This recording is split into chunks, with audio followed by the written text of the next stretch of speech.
ang ato ang mensahe ni taknaa sa kabuntagon. Magahisgot kita ni ining ginatawag, prayer is central to the life of the church. Kung muhisgot ta og kinabuhi, buot pasabot, gaginhawa. Ang life. Kung mag-isgot ang life, may kinabuhi. O kining ang life, adunay bit. Gaginhawa siya. Now, ang iglesia, di ba na ninyo? Ang iglesia, kung sa daw ang life sa iglesia, ang ginhawa sa iglesia is prayer. Ang heart sa iglesia, para mabuhi ang iglesia, para adunay life ang iglesia, kinahanglan ang prayer. Ang imong kinabuhi o kanang lawas nimo, para mabuhi ka, kinahanglan nimo og life. Buhi na kinabuhi. O kana siya pinaagi sa imuhang kasing-kasing. Kung walay kasing-kasing mupitik diha sa imuhang lawas, patay ka. Ingon usab ni ana ang iglesia. Ang pinaka life sa iglesia is prayer. Una-una ang ato ang thanksgiving.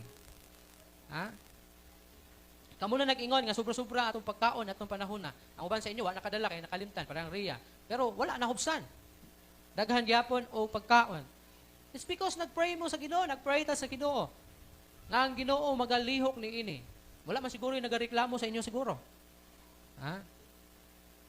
Tungod kay mauna ang papel sa pag-ampo. O daghan tag mga buluhaton sa iglesia nga nahimong malampuson tungod sa prayer. Now, kung ang prayer is absent sa iglesia, buot pasabot, kani nga iglesia, posible siyang mamatay. Di ba? Way back 2012, nagwali ko about sa prayer gyapon. O kini nga prayer, may tungod na kini sa usa ka kining ginatawag dangerous prayer. Ano mo sa dangerous prayer? About to sa nga sitwasyon sa iglesia. Nahinumduman ako nga kinahanglan iampo nato kini nga iglesia. Duha ka klase nga pag-ampo. Unsa to nga prayer?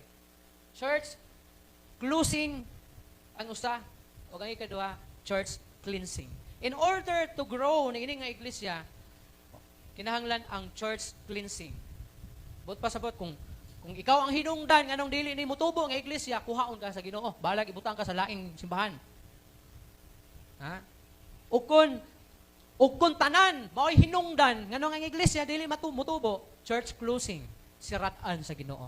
Pero kaluy-an baya? Wa baya ta sirat Amot lang sa church cleansing. Mo sinaa siguro.